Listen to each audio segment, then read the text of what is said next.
Merry day after Christmas to you. It is December 26th, and this is our Christmas service, celebrating Christmas even though we're a day after. So Merry Christmas to you.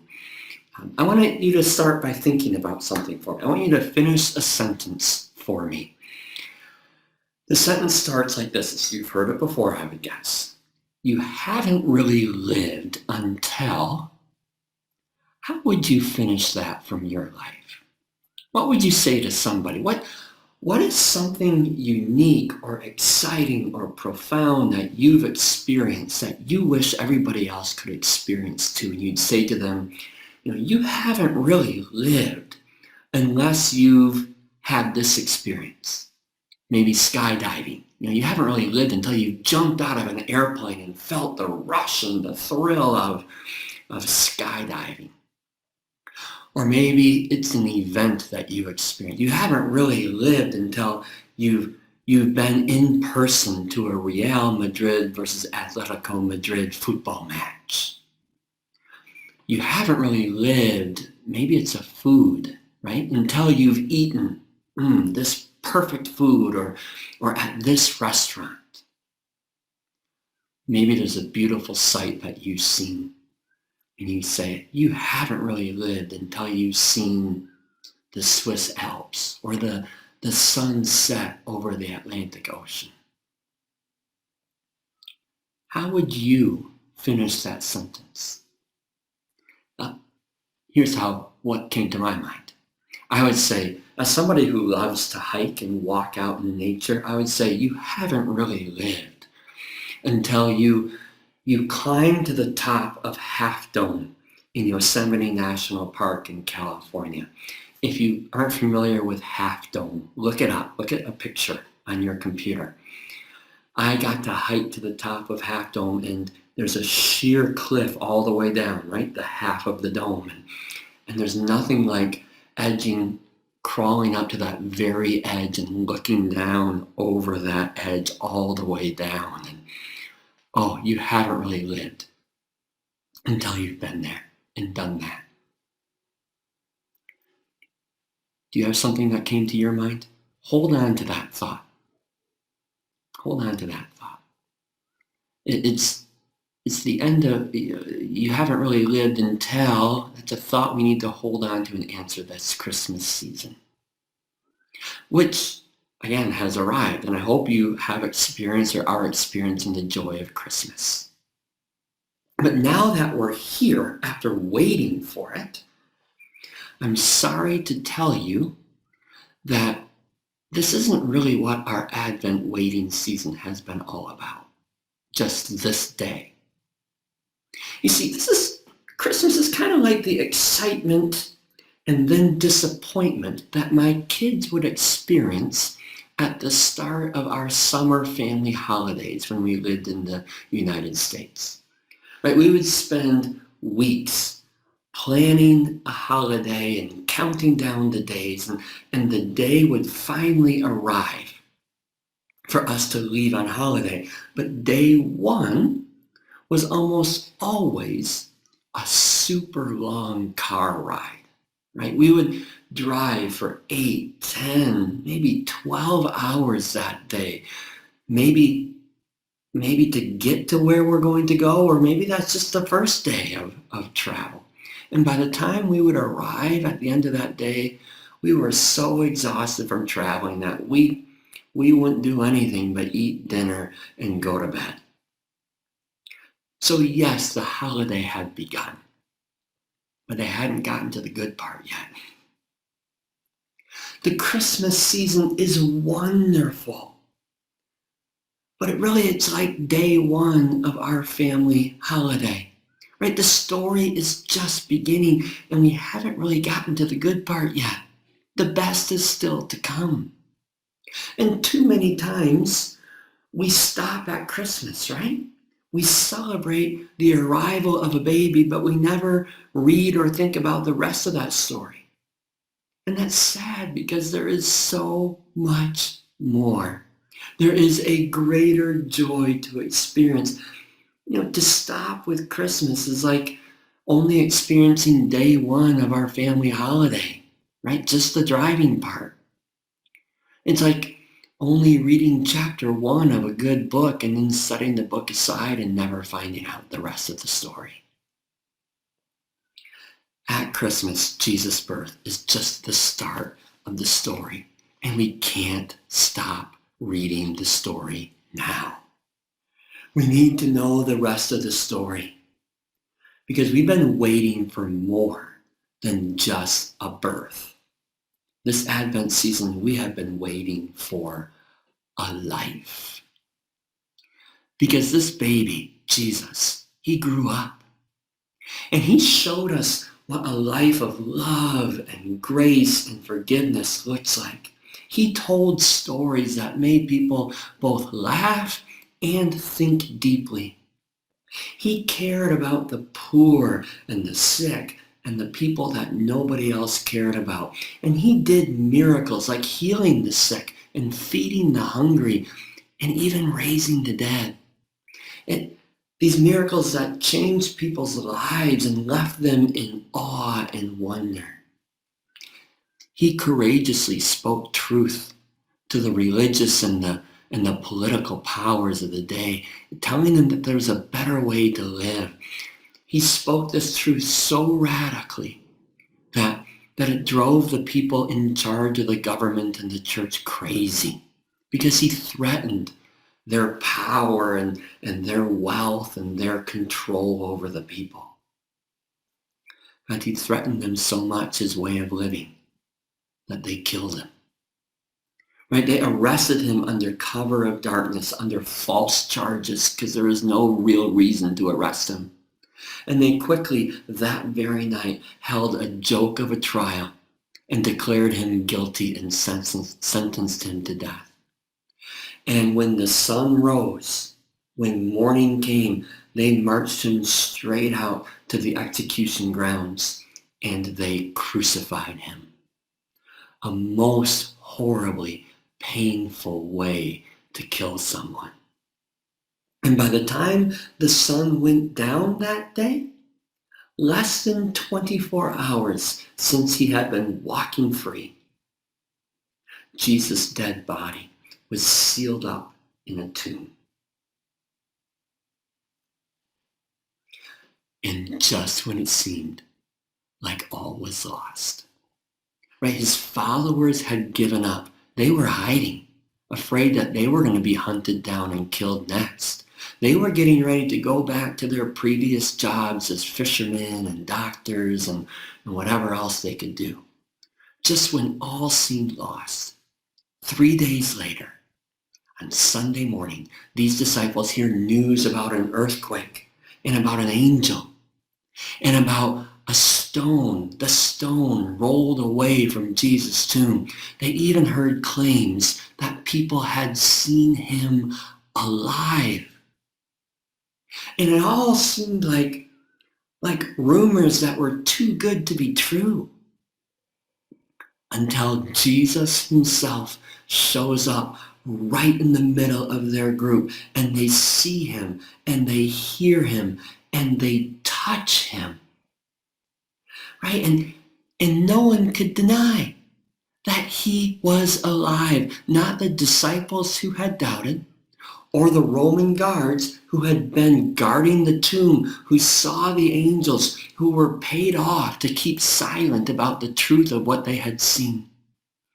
And neither could the religious and political leaders who covered up the truth with their lies so that they could hold on to power and control.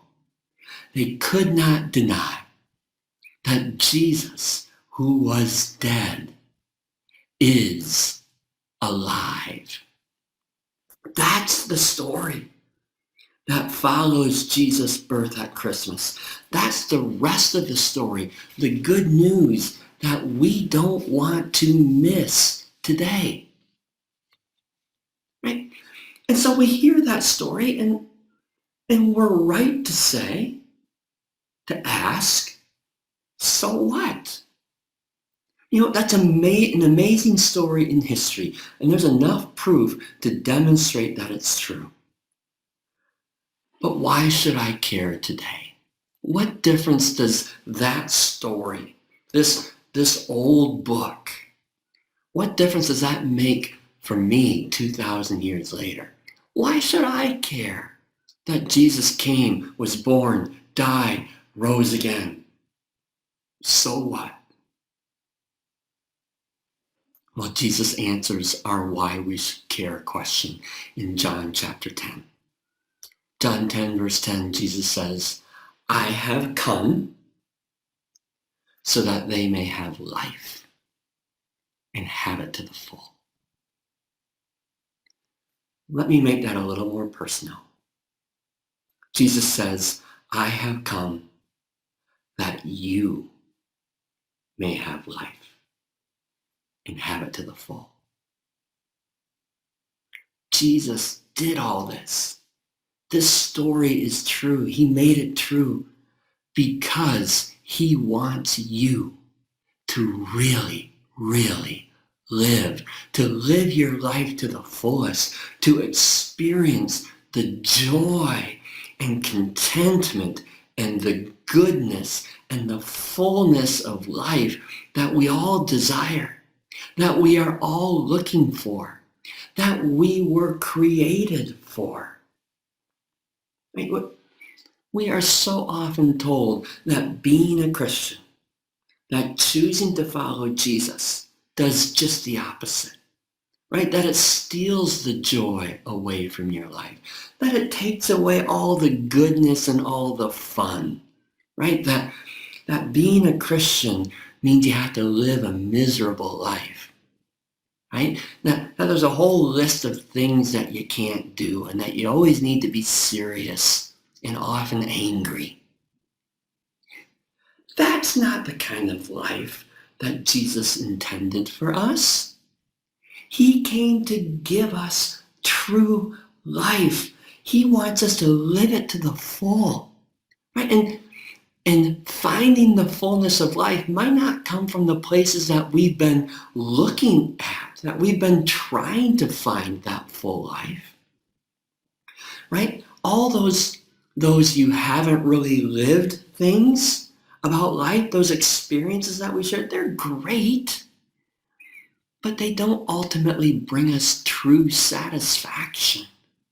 They don't give us that fullness that we've been searching for, because the great experiences always need to be greater next time. And the parties always need to be louder and bigger next time.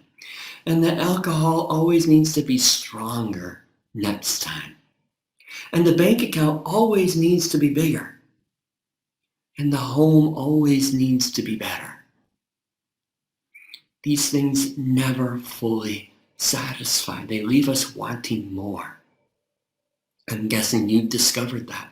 You discovered that these things just don't truly satisfy, because they aren't ultimately what we've been created for.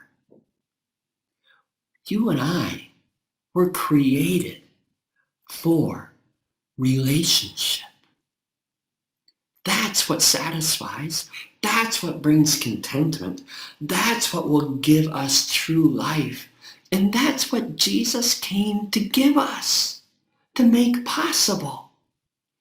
We were created for relationship, and his death and resurrection makes a way for you and me to be forgiven, to be set free, so that we might enter into a love relationship with God himself. Jesus' death and resurrection, the story of his life and death and resurrection, makes it possible for you to hear God say, you are loved, you belong, you are good enough, you are mine. And that's where we find true satisfaction. That is true living. Right? To hold on to the promise of God that he will carry us through every moment and every day of our lives, whatever the challenge might be, whatever the difficulty might be, whatever the pain we're facing, that we never face it alone, but we have the Almighty God giving us strength for today and bright hope for tomorrow. That is living. To believe the promise of God that he will make all of these hurts of this life go away, and he will give us an eternity of perfect joy when this life is over. That's truly living, anticipating that coming eternity.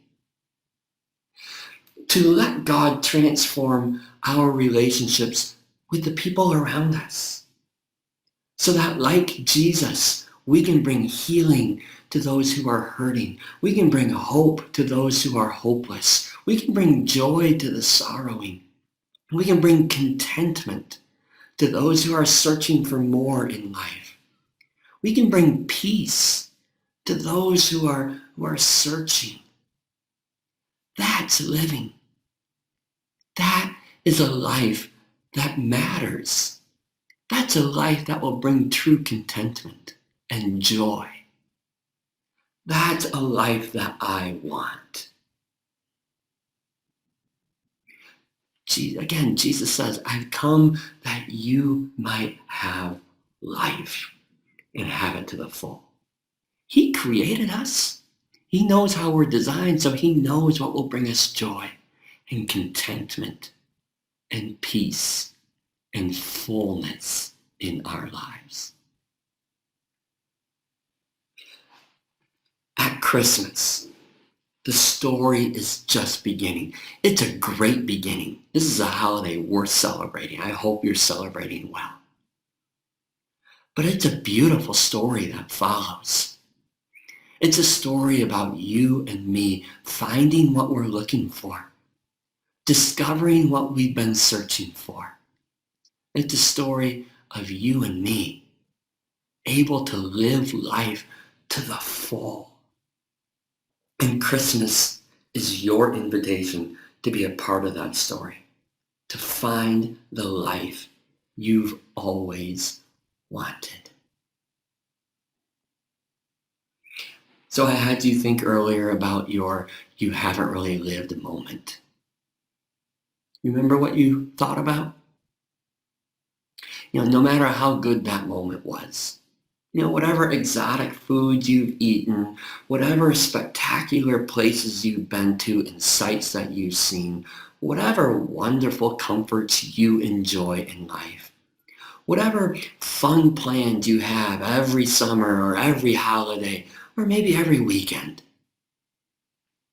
you haven't really lived until you've met Jesus. Until you're resting in the presence of God. Until you have experienced living out his meaning and purpose for your life. You haven't really lived until you've received his amazing grace, his unconditional love. You haven't really lived until you've experienced the forgiveness that is the true gift of Christmas.